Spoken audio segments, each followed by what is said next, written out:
Ciao, I'm Julia Kay. I'm glad you are here. Nobody has visited me in ages. It's been years now. I must tell you my story, but I don't know where to begin. There is so much that I should start from my childhood, but my memories of these times are vague. I only remember the summer of 1929, when they sent me off to stay with my nanny.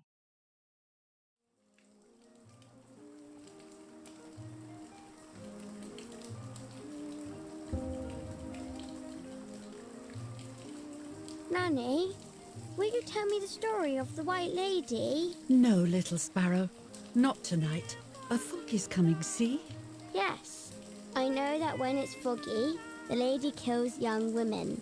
But why is she so evil? You see, Julia, pain and suffering can make us do evil things, even if we're not actually bad. Just like soldiers have to kill other soldiers. I like the lady, I've decided, Nanny. She must be in so much pain. The poor dear. She still scares me a little, though. Soon I'll be a young woman, and she could kill me. Does she kill those who love her? Of course not. That makes me feel better because I love her. But what about Martha? Would she be in danger? Your sister is with your mother, so do not worry. Do you miss them? No.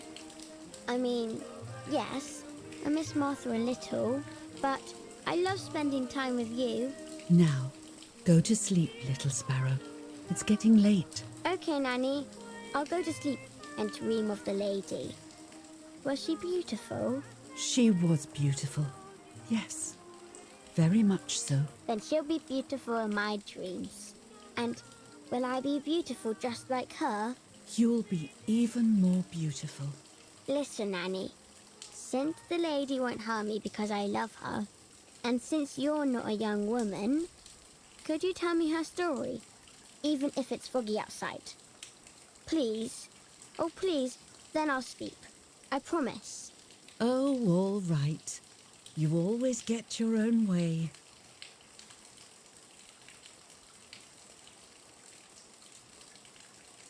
I loved Nanny and I loved that story. Every time I heard it, it sounded like a new and more mesmerizing tale. Every night I would ask her to tell me about it, even though it scared me. Even now I can remember every single day of that time and how happy I was.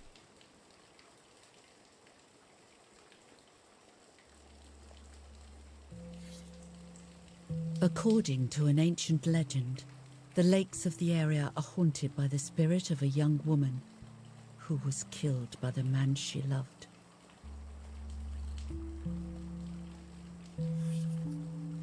She was expecting a lover's stroll by the lake, gazing out at the old tree growing on the lake's island.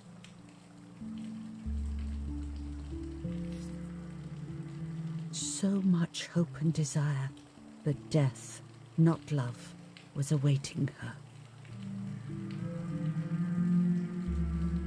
Oh, the poor dear. That's not fair. Life isn't fair, Poppet, but that's the way it is, and we must learn to deal with it. Okay, I'll try. But it makes me so mad. Keep on reading, Nanny. In despair, the man confessed he had killed her out of jealousy.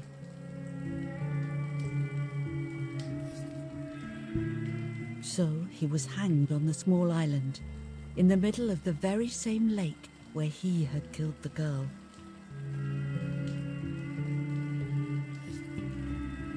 They searched everywhere, but the girl's body was never found.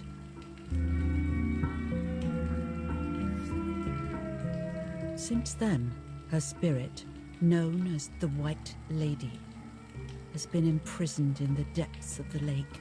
She grieves eternally for the loss of the man she loved. When fog arises, the White Lady is known to leave the waters of the lake and roam the woods, looking for her long-lost love, in vain.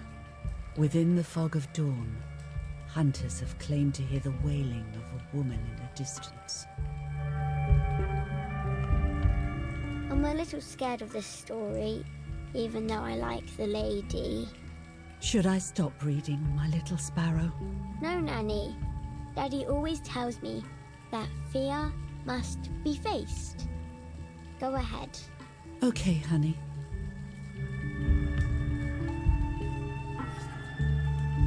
Every time the sad memory of the night she perished stirs in her soul, she takes the life of a young woman by slaying such a life in its youth.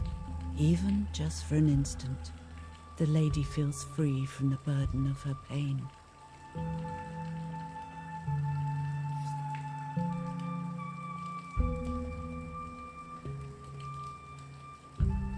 Good night, Nanny. Good night, my love.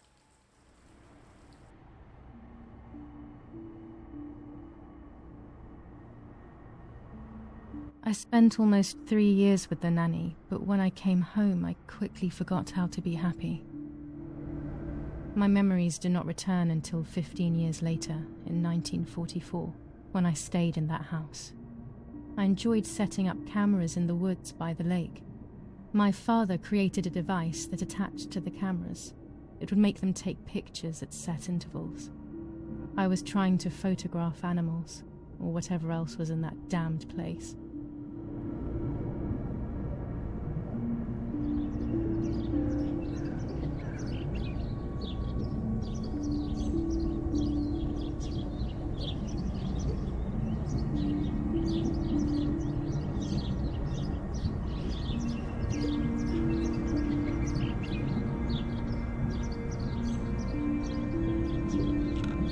Reel off the film.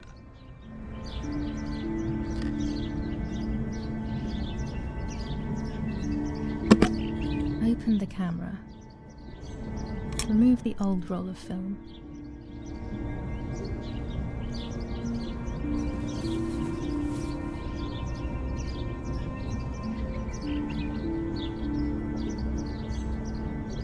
Put the new film in.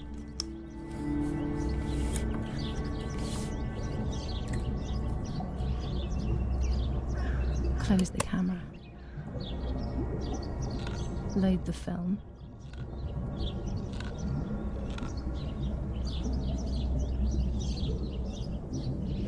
Activate the timer.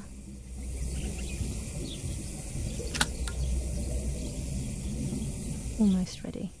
Now to bring the image into focus.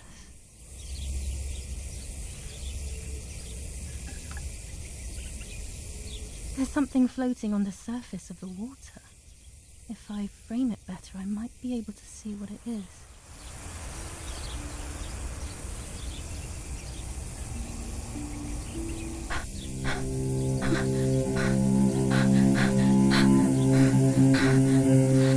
What? Is that a person? I must help them.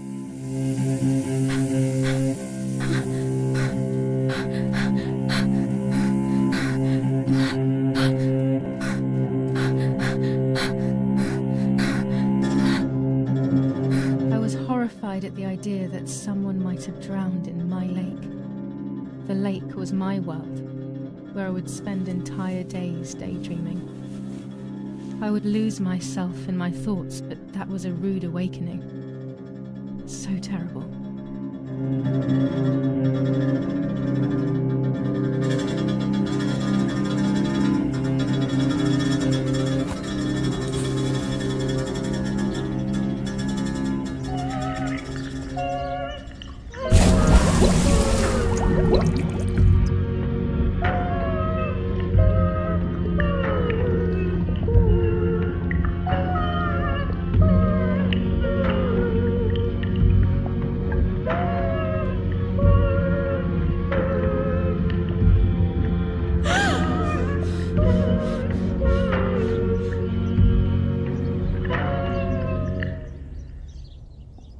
I instantly noticed that the person was wearing one of my dresses.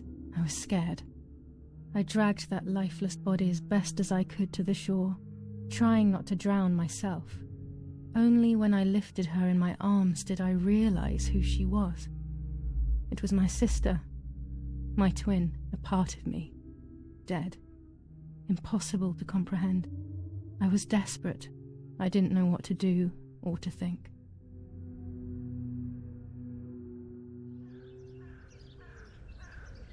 I have to stay calm. Martha is not dead. It's not possible. It's not true. There's no need to worry. Everything is fine. Everything will be fine. I have to stay calm. Martha is not dead. Martha, February 26th, 1923.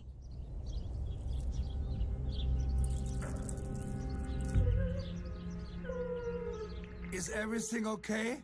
Are you hurt?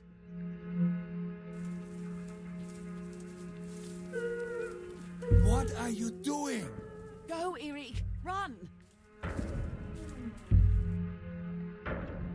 My parents ran towards me. My mother hugged me. She, who detested me, was now cuddling me. Her warmth filled me with life, and the pain became bearable. I felt protected. "Martha, are you okay?" she asked me, speaking slowly in order to let me read her lips. She thought I was deaf. She thought I was Martha. I didn't want the moment to fade, so I meekly nodded my head. I didn't realize I had done something that couldn't be undone. I would have to pretend to be Martha forever.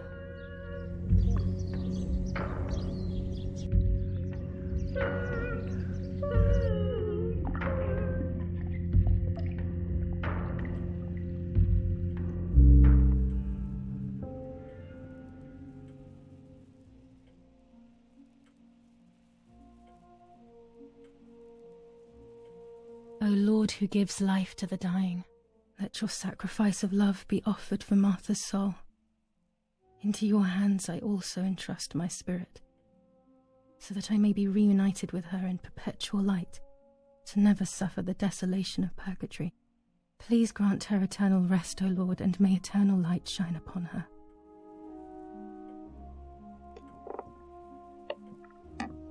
Eric, did you remember to light the candles in the hall? People will be here soon. Mummy always finds something for everyone to do.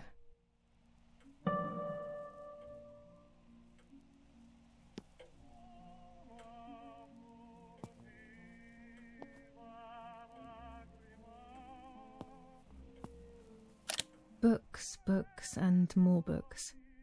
In our villa there must be 10 times more than even here.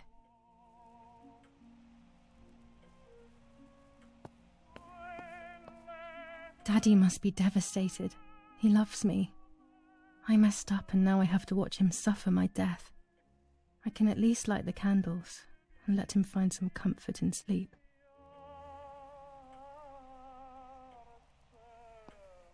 This painter was a friend of Grandpa's. I always loved his paintings.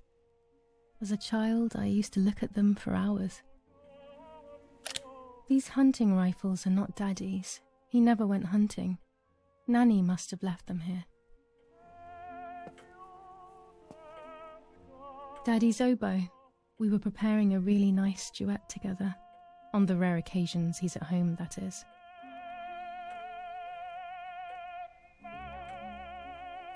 Daddy, Mummy, and my grandparents.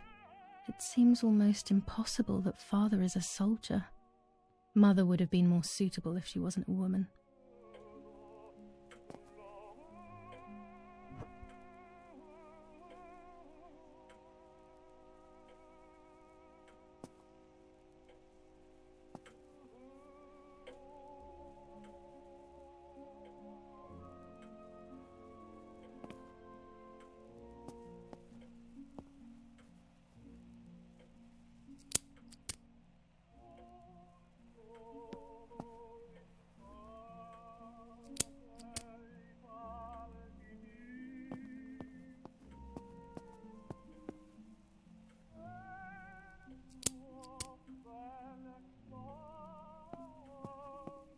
you're done, can you come and get the flowers, please?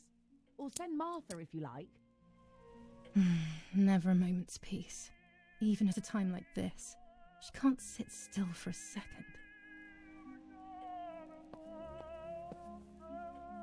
I can't turn it off. We have to listen to the radio all of the time. Any news and announcements can be vital.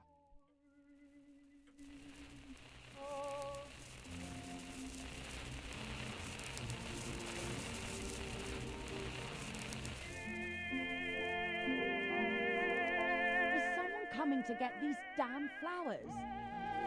When Mummy asks for something, there's no escaping it.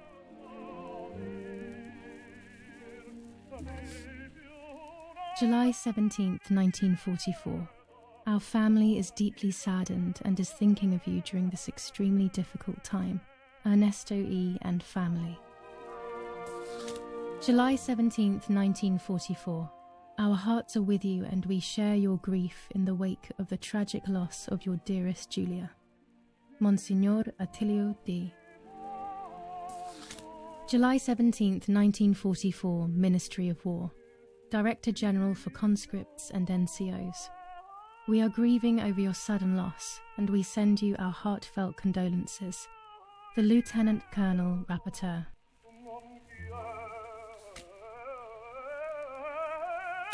An old painting. I find it so sad. It communicates a sense of deep solitude to me. Do I have to do everything as usual? There's no reason to use the phone right move now. On. I better go or she'll end up getting seriously angry. Daddy's canes. They are so beautiful, but I can't say why, but they have always scared me.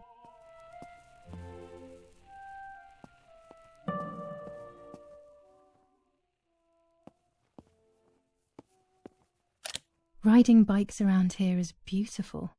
These are Mummy and Daddy's bikes, though. Mine is outside. I don't need that right now.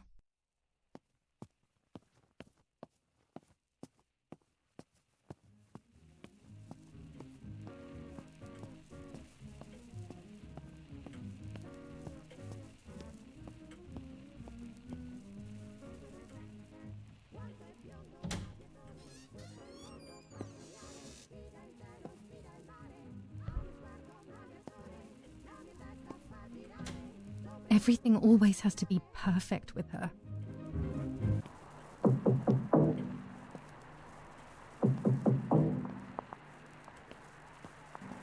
Parla Londra. Trasmettiamo alcuni messaggi speciali.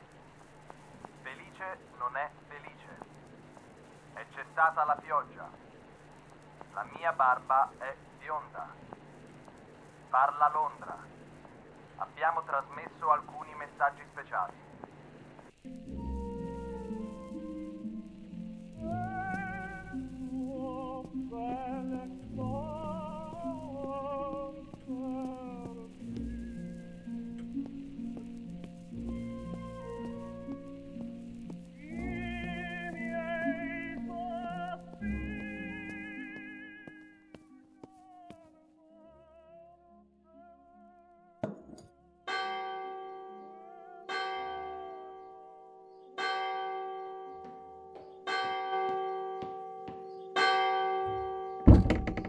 What's happening? Who closed the door?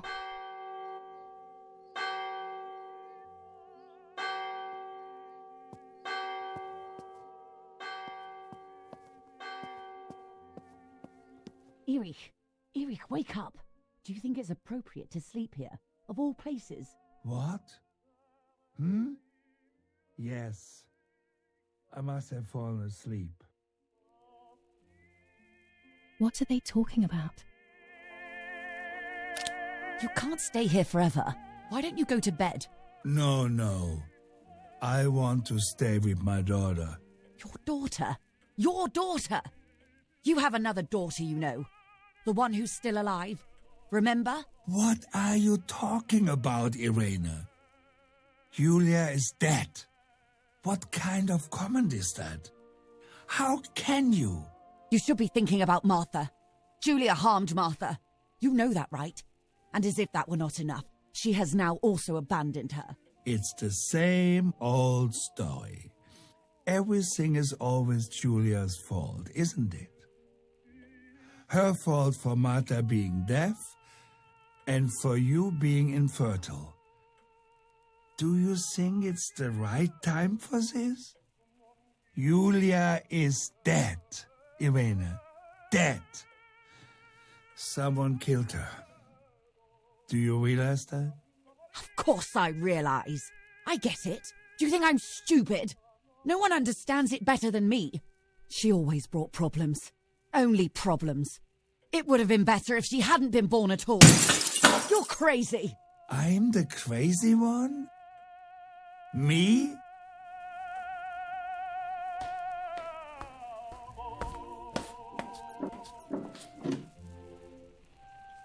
They have done this to get at me, yes. Your death is all my fault. All I could ever do for you was hurt you, Julia. My poor, sweet, crazy girl. What will I do without you? What will life be like now? All the time I didn't spend with you. But now I'm home. We can go fishing together. We can take pictures of butterflies. No. We can't do anything together anymore, can we? Nothing. I miss you, Julia. I miss you.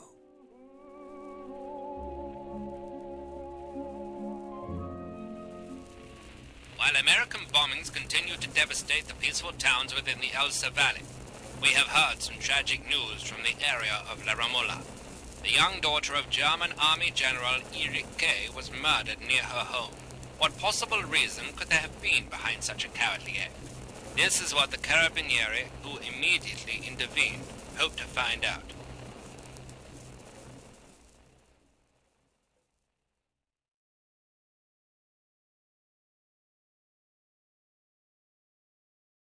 Mother didn't seem to suffer from the situation. All she cared about was that my death was so painful for Martha. But not having me around anymore must have been a great relief to her.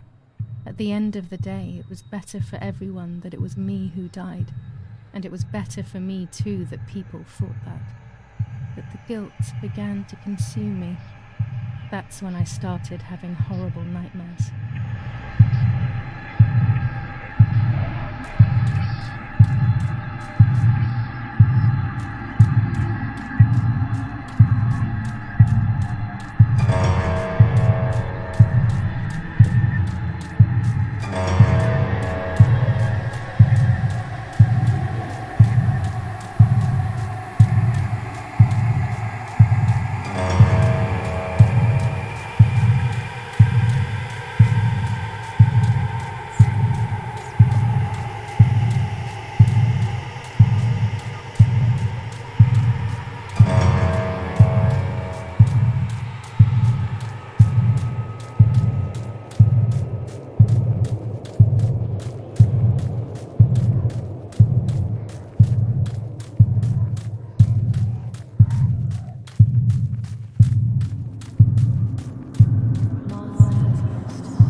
Bye.